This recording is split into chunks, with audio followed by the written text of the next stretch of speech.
ನಾನು ಈ ಸತಿ ನನ್ನ ತಮ್ಮನೂರಿಗೆ ಹೋದಾಗ ಕೆಲವೊಂದು ನನಗೆ ಇಷ್ಟವಾಗಿರುವಂಥ ವಿಶೇಷವಾದ ಕೆಲಸಗಳನ್ನೆಲ್ಲ ಮಾಡಿದ್ದೀನಿ. ಆ ಕೆಲಸಗಳನ್ನ ಮಾಡಿರೋದು ನನಗೆ ತುಂಬ ಸಂತೋಷ ಕೊಟ್ಟಿದೆ ಮನಸ್ಸಿಗೆ. ಅವನ್ನೆಲ್ಲ ಏನೇನು ಅಂತ ಒಂದೊಂದಾಗಿ ಬೇರೆ ಬೇರೆ ವೀಡಿಯೋಗಳಲ್ಲಿ ಹೇಳ್ತೀನಿ. ಇವತ್ತು ನಾನು ಹೇಳುವಂಥ ಈ ವಿಡಿಯೋದಲ್ಲಿ ಹೇಳುವಂಥ ವಿಷಯ ಕೇಳಿದರೆ ನಿಮ್ಗೆ ಏನು ಅನಿಸುತ್ತೆ ಅಂತ ಹೇಳಿ ನನಗೆ ಕಾಮೆಂಟ್ ಬಾಕ್ಸಲ್ಲಿ ನೀವೆಲ್ಲ ತಿಳಿಸ್ಲೇಬೇಕು.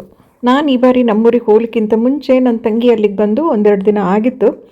ಅವಳು ಏನು ಮಾಡಿದ್ಲು ಅಂತ ಹೇಳಿದ್ರೆ, ನಮ್ಮ ತಂದೆ ಅವ್ರ ಕಾಲದಲ್ಲಿ ಉಪಯೋಗಿಸಿದಂತಹ 2 ಜೇನು ಪೆಟ್ಟಿಗೆಗಳನ್ನ ತೆಗೆದು ಅವುಗಳನ್ನ ಚೆನ್ನಾಗಿ ತೊಳಸಿ ಇಟ್ಟಿದ್ಲು. ಅವಳಿಗೂ ಕೂಡ ಇದೆಲ್ಲ ತುಂಬ ಇಂಟ್ರೆಸ್ಟು. ಜೊತೆಗೆ ಅವಳು ಜೇನು ಪೆಟ್ಟಿಗೆನ ಹೇಗೆ ಕುಡಿಸೋದು, ಅದನ್ನ ಹೇಗೆ ಮ್ಯಾನೇಜ್ ಮಾಡೋದು ಅನ್ನೋದನ್ನೆಲ್ಲ ಕಲ್ತಿದ್ದಾಳೆ.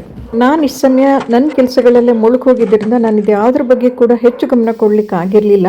ಮಕ್ಕಳಿಗೆ ಕೆಮಿಸ್ಟ್ರಿ ಪಾಠ ಹೇಳ್ಕೊಂಡು ಬೇರೆನೇ ಒಂದು ಲೋಕದಲ್ಲಿದ್ದೆ. ಈಗ ರಿಟೈರ್ ಆಗಿದ್ದೀನಿ, ತುಂಬ ಸಮಯ ಇದೆ ನನಗೆ. ಇವೆಲ್ಲ ನನಗೆ ಮುಂಚೆಯಿಂದ ತುಂಬ ಆಸಕ್ತಿ. ಹಳ್ಳಿ ಜೀವನ ಅಂದರೆ ತುಂಬ ಇಷ್ಟ ನನಗೆ.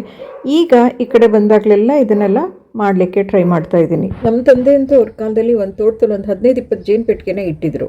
ಅವರೇ ಕೊಡಿಸ್ತಾ ಇದ್ರು, ಅವರೇ ತೆಗಿತಾ ಇದ್ರು, ಅವರೇ ಎಲ್ಲ ಅದನ್ನ ಮ್ಯಾನೇಜ್ ಮಾಡ್ತಾ ಇದ್ರು. ನನ್ನ ತಮ್ಮನಿಗೆ ಕೂಡ ಇದೆಲ್ಲ ತುಂಬ ಇಂಟ್ರೆಸ್ಟ್ ಇದೆ. ಆದರೆ ಏನು ಮಾಡೋದು, ಅವನಿಗೆ ಟೈಮೇ ಸಿಕ್ಕಲ್ಲ. ಯಾವುದ್ಯಾವುದೋ ಪಕ್ಷಿಗಳನ್ನೆಲ್ಲ ತಂದು ಸಾಕ್ತಾ ಇರ್ತಾನೆ, ಯಾವುದ್ಯಾವುದೋ ನಾಯಿ ತರ್ತಾನೆ, ಬೆಕ್ಕು ಸಾಕ್ತಾನೆ, ಜೇನು ಕುಡಿಸಿರ್ತಾನೆ, ಏನೇನೋ ಮಾಡ್ತಿರ್ತಾನೆ ಅವನು. ನಮ್ಮ ಮನೆಯಲ್ಲಿ ಕೂಡ ಇದನ್ನೆಲ್ಲ ನಾನು ಮಾಡಬೇಕು ಅಂತ ಇದ್ದೀನಿ. ನೋಡಿ ಬನ್ನಿ, ಈಗ ನಾನೇನು ಮಾಡಿದ್ದೀನಿ ನೋಡೋಣ.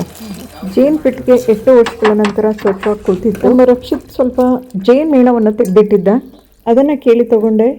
ಒಂದು ಮಧ್ಯಾಹ್ನ ಊಟ ಆದಮೇಲೆ ಒಂದು ಉಂಡೆ ಬೆಲ್ಲ ತೊಗೊಂಡು ಅದನ್ನು ಪುಡಿ ಮಾಡಿ ನೀರಿಗೆ ಹಾಕಿ ಅದನ್ನು ಕಾಯ್ಲಿಕ್ಕಿಟ್ಟೆ. ಅದು ಚೆನ್ನಾಗಿ ಕರಗಿದ ಮೇಲೆ ಸ್ವಲ್ಪ ಪಾಕ ಬಂತು ಅನಿಸಿದಾಗ ಅದಕ್ಕೆ ಮೇಣನ ಕೂಡ ತೆಗೆದು ಪುಡಿ ಮಾಡಿ ಅದಕ್ಕೆ ಹಾಕಿ ಮಿಕ್ಸ್ ಮಾಡಿ ತಣ್ಣಗಾಗಲಿ ಅಂತ ಕೆಳಗಿಳಿಸಿಟ್ಟೆ. ಅದು ಸ್ವಲ್ಪ ತಣ್ಣಗಾದ್ಮೇಲೆ ನಮ್ಮ ಕೆಲಸ ಶುರು ಆಯಿತು. ಭಾಸ್ಕರ್ ಬಂದರು, ಪ್ರಶಾಂತ್ ಕೂಡ ಬಂದ. ಜೇನು ಪೆಟ್ಟಿಗೆ ಒಳಗಡೆಗೆ ಬೆಲ್ಲ ಮತ್ತು ಮೇಣಗಳನ್ನು ಸೇರಿಸಿಟ್ಟಿರುವಂಥ ಮಿಶ್ರಣವನ್ನು ಹಚ್ಚಿ ಶುರು ಮಾಡಿದ್ವಿ. ನಮ್ಮ ಐಡಿಯಾ ಏನಪ್ಪ ಅಂತ ಹೇಳಿದ್ರೆ, ಬೆಲ್ಲ ಹಾಕಿರೋದ್ರಿಂದ ಅದರ ಸಿಹಿಗೆ ಜೇನು ಹುಳುಗಳು ಹುಡ್ಕೊಂಡು ಬರ್ತವೆ. ಮೇಣವನ್ನು ಹಚ್ಚಿರೋದ್ರಿಂದ ಆ ಮೇಣ ಕೊಡೋ ಜೇನು ಹುಳುಗಳನ್ನು ಆಕರ್ಷಿಸುತ್ತೆ ಅನ್ನೋದು ನಮ್ಮ ವಿಚಾರ ಆಗಿತ್ತು. ಅಲ್ಲ ಬರ್ದಿದ್ರೆ ಜೇನುಮೇಣ ಮತ್ತು ಬೆಲ್ಲದ ಮಿಶ್ರಣವನ್ನು ಹಚ್ಚಿ ಎಲ್ಲ ಪ್ಲೇಟ್ಗಳನ್ನು ನೀಟಾಗಿ ಇಟ್ವಿ, ಸರಿಯಾಗಿ ಜೋಡಿಸಿದ್ವಿ. ಆಮೇಲೆ ಅದನ್ನ ಹೇಗೆ ಜೋಡಿಸ್ಬೇಕು ಅನ್ನೋದು ನನಗೆ ಸರಿಯಾಗಿ ತಿಳಿದಿರ್ಲಿಲ್ಲ. ಅದನ್ನ ಕೇಳ್ಕೊಂಡು ನಾನೇ ಅದನ್ನ ಮುಚ್ಚಿಟ್ಟೆ. ಸುಮ್ಮನೆ ಬೆಳಕಿಗೆ ಫ್ರಂಟ್ ಇದಲ್ವಾ, ಬೆಳಕಿಗೆ ಈ ತರ ತಿರ್ಸ್ಬೇಕಾ. ಒಂದು ಪೆಟ್ಟಿಗೆ ಮುಗಿದು, 2ನೇ ಪೆಟ್ಟಿಗೆ ಕೂಡ ಹಾಗೆ ಮಾಡಿದ್ವಿ. 2ನೇ ಪೆಟ್ಟಿಗೆ ಕೂಡ ಅದೇ ರೀತಿ ಮಿಶ್ರಣವನ್ನು ಹಚ್ಚಿ ಅದನ್ನು ಜೋಡಿಸಿದ ಮೇಲೆ ಭಾಸ್ಕರ್ ಅದನ್ನು ಹಗ್ಗ ತಂದು ಕಟ್ಲಿಕ್ಕೆ ಶುರು ಮಾಡಿದರು. ಆಯ್ತು,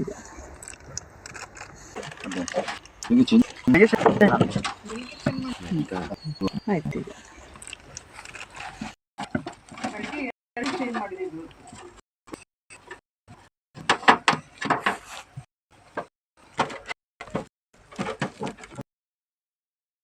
ಒಂದು ಪೆಟ್ಟಿಗೆಗೆ ಮಾತ್ರ ಬಲವಾಗಿ ಹಗ್ಗವನ್ನು ಕಟ್ಟಿ ಸೆಟ್ಟಿನ ಮರದ ಬುಡಕ್ಕೆ ತಗೊಂಡೋಗಿ ಇಡ್ಲಿಕ್ಕೆ ತಗೊಂಡು ಹೋದ್ರು. ಅವರಿಬ್ಬರು ಸೇರಿ ಹೇಗೆಗೂ ಮಾಡಿ ಮರದ ಬುಡದಲ್ಲಿ ಅದನ್ನು ಕಟ್ಟಿದ್ರು. ನಾನು ಇರುವೆ ಬರುತ್ತೆ ಅಂತ ಹೇಳಿದೆ. ಇರುವೆಗೇನು ಪುಡಿ ಹಾಕ್ತೀನಿ ಅಂತ ಭಾಸ್ಕರ್ ಹೇಳಿದ್ರು. ಇದು ತುಂಬ ಹೊತ್ತು ತಗೊಳ್ತು, ಆದರೂ ಕೂಡ ಕೊನೆಗೊಂದ್ಸಲ ಅದನ್ನು ನೀಟಾಗಿ ಕಟ್ಟಿದ್ರು. ಕಟ್ಟಿ ಗಳನ್ನ ತಂದು ಅದನ್ನು ಮುಚ್ಚಿಟ್ರು. ನಾನು ಹುಳುಗಳಿಗೆ ಕಾಣಿಸುತ್ತಾ ಅಂತ ಕೇಳಿದೆ. ಅವರು ಅಯ್ಯೋ ಕಾಣಿಸ್ತಾ ಏನೋ, ಕಾಣಿಸೋದೇ ಬೇಡ, ಸ್ಮೆಲ್ಲಿಗೆ ಬರ್ತವೆ ಅಂತ ಹೇಳಿದರು. ಒಂದು ಜೇನು ಪೆಟ್ಟಿಗೆ ಕೆಲಸ ಮುಗಿದು 2ನೇ ಪೆಟ್ಟಿಗೆನ ಪಕ್ಕದಲ್ಲಿ ಇದ್ದಂಥ ಒಂದು ಗುಂಡಿ ಥರ ಇದ್ದಂಥ ಜಾಗದಲ್ಲಿ ತೊಗೊಂಡೋಗಿಟ್ರು. ಇದಕ್ಕೇನು ಹಗ್ಗ ಕಟ್ಟಿರಲಿಲ್ಲ. ಹಾಗೆ ಅದನ್ನು ನೀಟಾಗಿ ಅದನ್ನು ಕೂರಿಸ್ಬಿಟ್ಟು ಸ್ವಲ್ಪ ಮುಚ್ಚಿಟ್ರು. ಅಲ್ಲಿಗೆ ಪೆಟ್ಟಿಗೆಗಳನ್ನು ಇಟ್ಟಿದ್ದಾಯಿತು. ನಾನು ಹೋಗಿ ಅದನ್ನೇ ನೋಡೋದಾಯಿತು. ಆಮೇಲೆ ದಿನ ಬೆಳಿಗ್ಗೆ ಎದ್ದು ಮತ್ತೆ ಹೋಗಿ ಬಂದಿರಲಿಲ್ಲ. ಅದ್ರ ನೆಕ್ಸ್ಟ್ ನೋಡಿದೆ, ಹುಳ ಬಂದಿರಲಿಲ್ಲ. ಇನ್ನೂವರೆಗೂ ಬಂದಿಲ್ವಂತೆ. ಯಾವಾಗ ಬರುತ್ತೋ ಗೊತ್ತಿಲ್ಲ. ಬಂದಾಗ ಬರಲಿ ಅಂತ ಸುಮ್ಮನೆ ಇದ್ದೀವಿ, ನೋಡಬೇಕು. ಈ ರೀತಿ ಮಾಡಿದರೆ ಹುಳ ಬಂದೇ ಬರ್ತಾವ ಇಲ್ವೋ ಅನ್ನೋದು ನಮಗೆ ಗೊತ್ತಿಲ್ಲ. ನೋಡೋಣ ಏನಾಗುತ್ತೆ ಅಂತ. ಹುಳ ಬಂದು ಕೂತ್ರೆ ಮತ್ತೆ ಈ ವಿಡಿಯೋ ನಿಮ್ಗೆ ಇಷ್ಟ ಆಗಿದ್ರೆ ಒಂದು ಲೈಕ್ ಕೊಡಿ. ನಿಮಗೆ ಗೊತ್ತಿರೋ ಮಾಹಿತಿ ಕಾಮೆಂಟ್ ಬಾಕ್ಸ್ ಅಲ್ಲಿ ಬರೆದು ತಿಳಿಸಿ, ನಮಗೆ ಹೆಲ್ಪ್ ಆಗುತ್ತೆ. ನೋಡಿದ್ದಕ್ಕೆ ಧನ್ಯವಾದಗಳು.